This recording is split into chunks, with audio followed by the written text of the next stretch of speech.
Bien, continuando con el plan de la materia, ahora vamos a hablar acerca de la columna vertebral. Iniciamos con la osteología. La columna vertebral se considera un tallo óseo ubicado en la línea media en la porción posterior del tronco.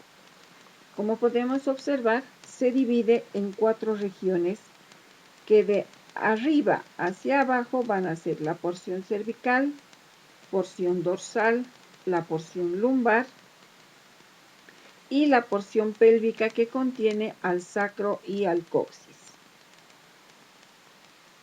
La columna vertebral tiene por funciones principales la protección de la médula espinal y proporcionar soporte al cuerpo, mantener la posición bípeda, estabilizar la cabeza en posición bípeda, dar apoyo a los órganos que se encuentran en relación con la columna.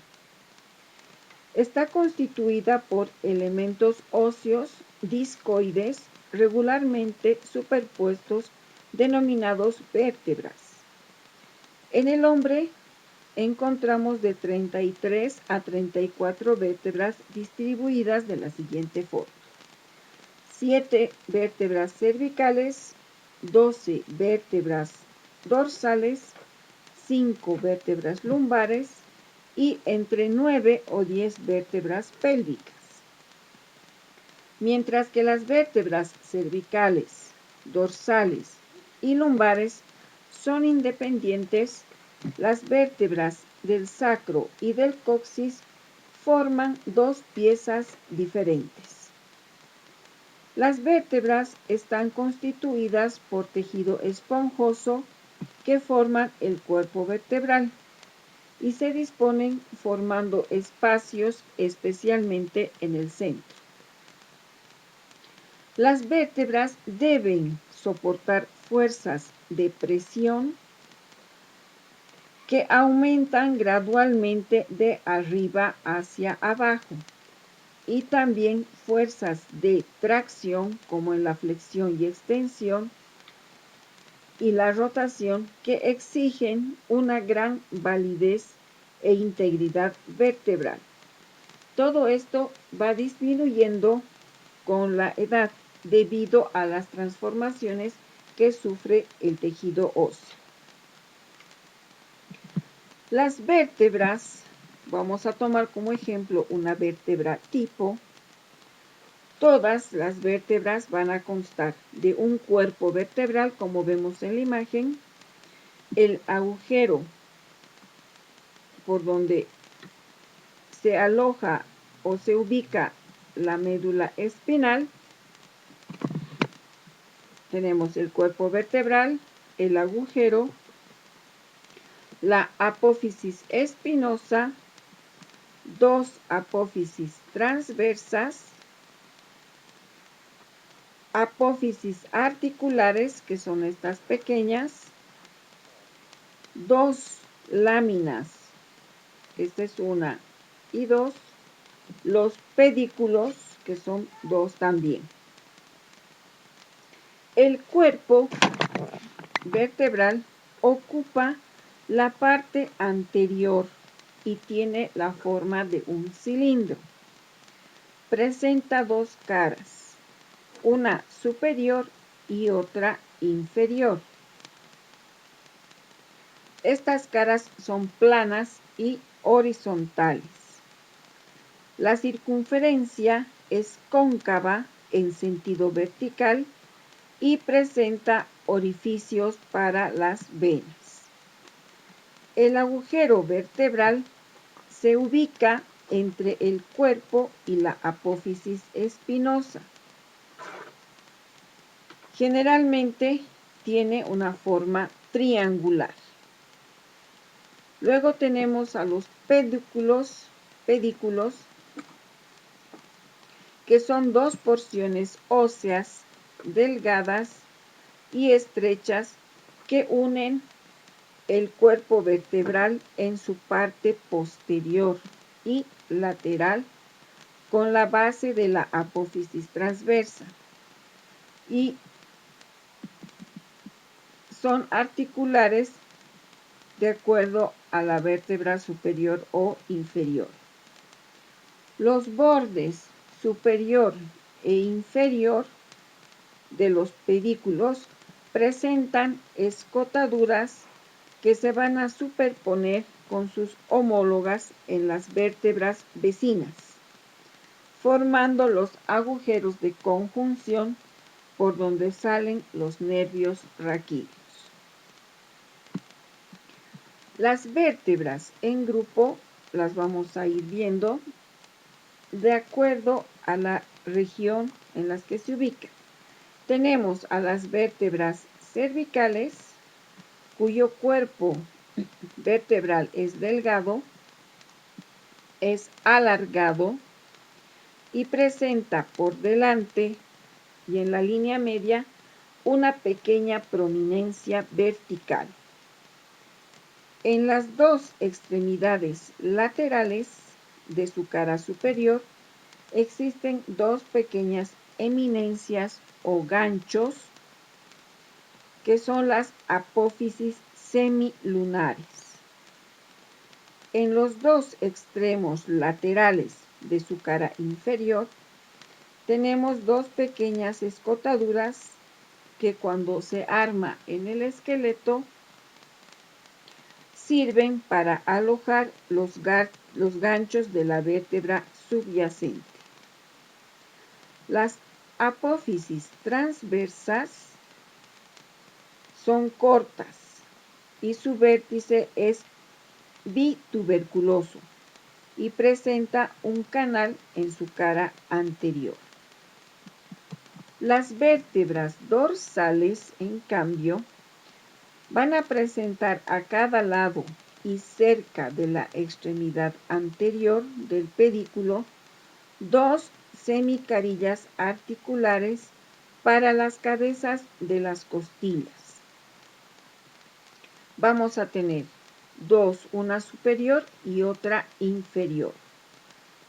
Contamos también en esta porción con el agujero raquídeo, que es pequeño y circular. En estas vértebras, las apófisis espinosas son largas, prismáticas triangulares y fuertemente inclinadas, como podemos advertir, hacia atrás. Las apófisis transversas presentan su vértice redondeado y una pequeña carilla articular para la tuberosidad de la costilla correspondiente. Las vértebras lumbares tienen, por el contrario, un cuerpo vertebral muy voluminoso.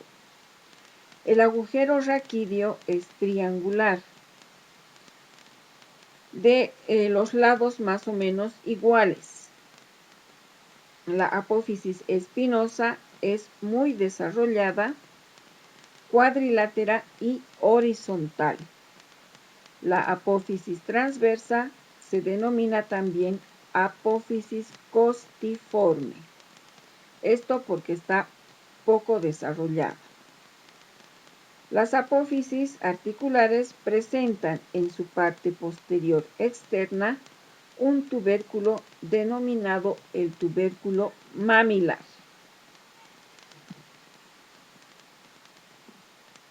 En cuanto a las características propias de cada vértebra,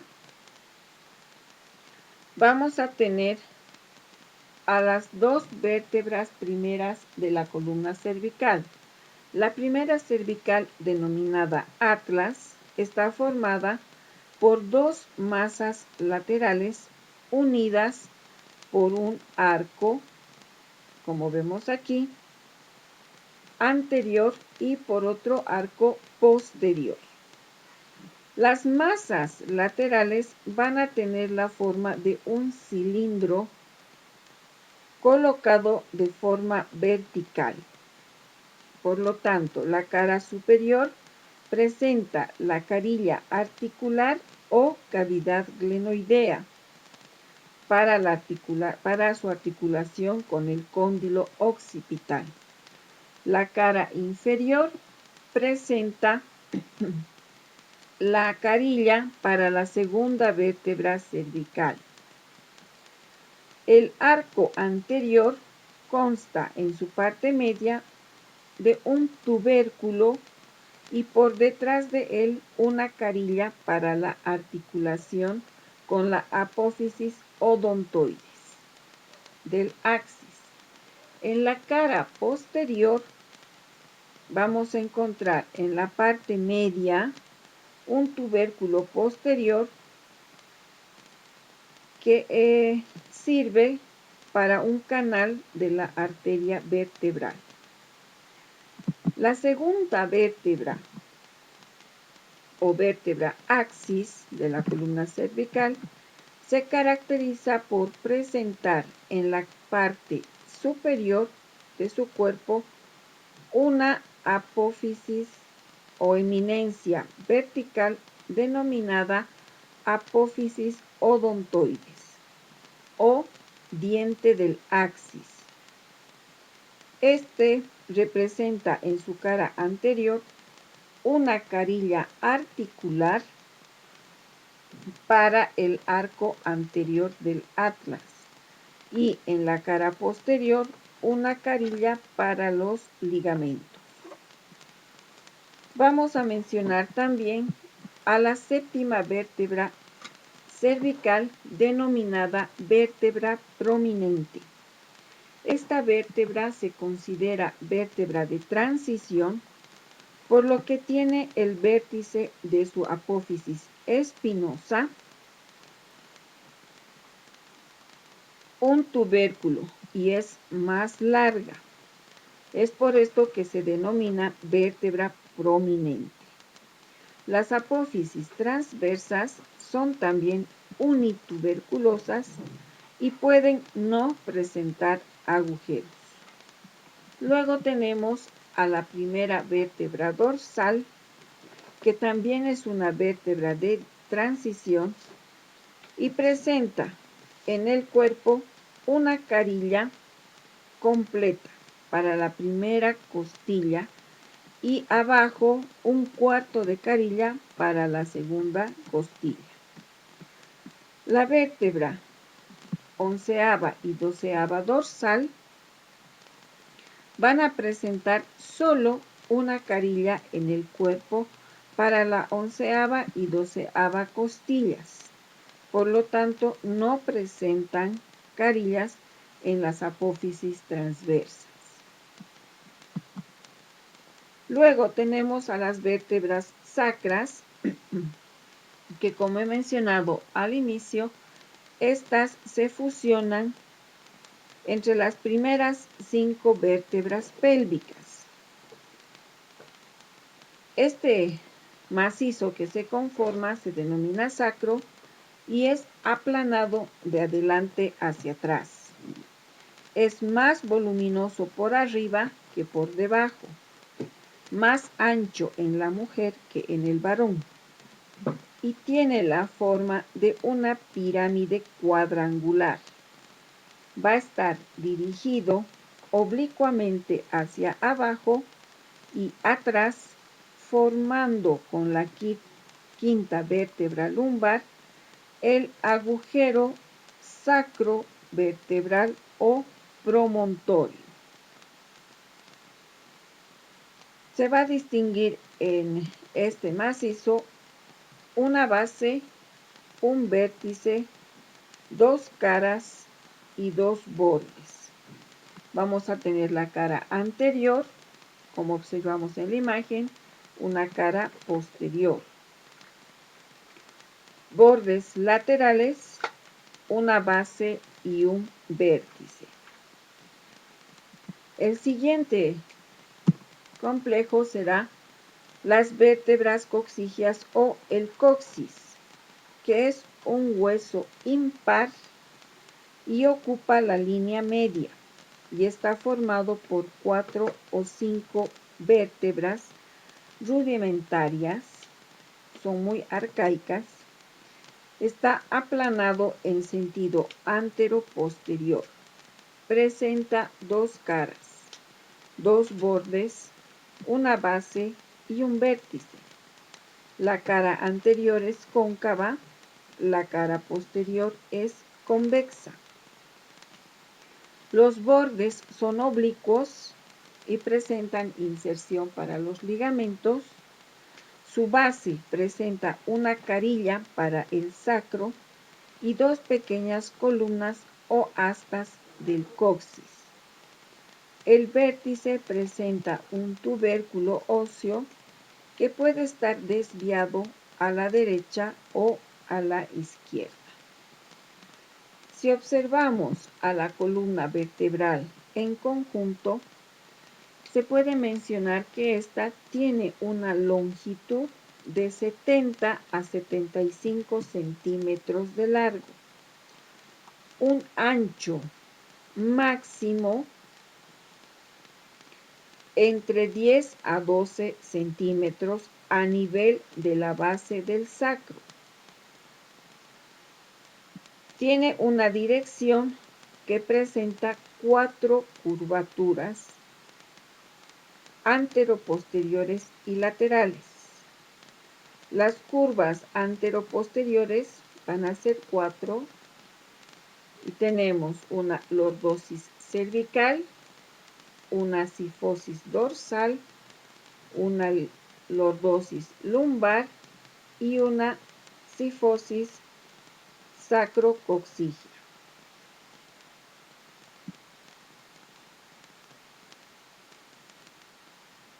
Como podemos observar en esta imagen, las curvaturas anteroposteriores de la columna ayudan a llevar el centro de gravedad del cuerpo sobre la base de sustentación, favoreciendo la posición de pie o la bípeda estación. Se puede tomar en cuenta una adaptación del hombre a esta posición, lo que demuestra una ausencia de dos de ellas en los cuadrúpedos, en los que solo existe la columna cervical y la columna dorsal.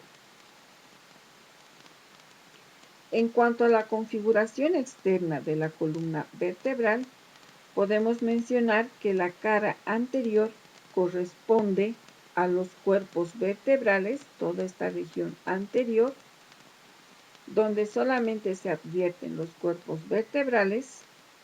En la cara posterior, en la línea media, podemos advertir a la cresta espinosa, a los lados, los canales vertebrales y canales sacros.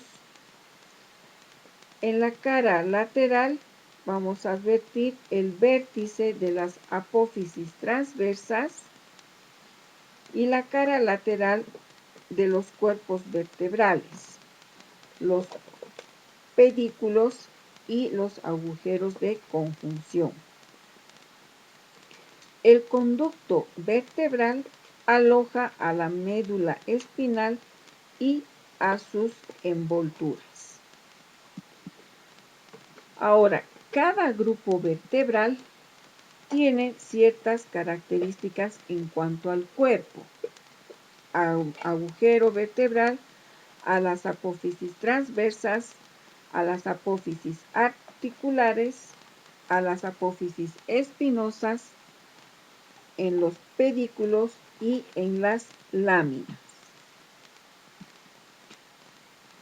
En cuanto al cuerpo vertebral, las vértebras cervicales presentan un cuerpo vertebral pequeño, alargado transversalmente, una cara superior que presenta dos salientes.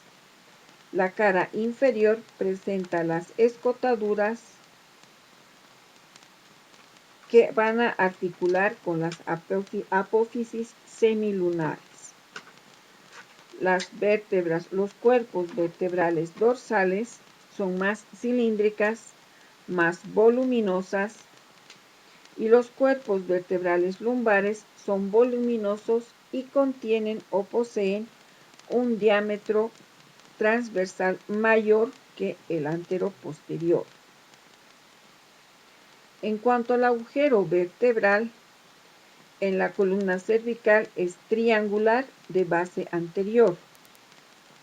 En la dorsal es circular y más pequeña. En la lumbar es triangular, pero de 3 lados iguales.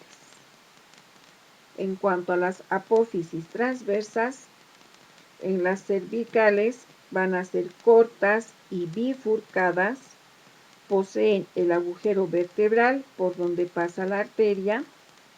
En las dorsales van a ser abultadas como un macizo o un mazo y con una carilla en la cara anterior para las costillas. Las lumbares serán largas y delgadas, semejantes a una costilla. Las apófisis articulares en las cervicales son planas, las superiores miran hacia atrás y hacia arriba y las inferiores miran hacia adelante y abajo. Las dorsales son planas y verticales, las superiores miran atrás y las inferiores miran hacia adelante. En las vértebras lumbares, las apófisis articulares, especialmente las superiores, son cóncavas y las inferiores son convexas. Las apófisis espinosas en las vértebras dorsales son triangulares y cortas, bifurcadas en su vértice. Las dorsales son largas y se dirigen hacia abajo y atrás. Y las lumbares son cuadriláteras en forma horizontal. En cuanto a los pedículos, en la columna cervical encontramos una escotadura superior casi igual a la inferior. En las dorsales, la escotadura inferior es muy marcada y no así la superior. En la columna lumbar, los pedículos presentan la escotadura inferior muy marcada y la superior apenas es visible. Y finalmente, las láminas en la columna cervical, las láminas son cuadriláteras, más anchas que altas. En la columna dorsal son cuadriláteras y casi verticales. Y en la columna lumbar son gruesas, más altas que anchas. Hasta aquí concluimos con la osteología de la columna vertebral y pasamos a las actividades de la plataforma.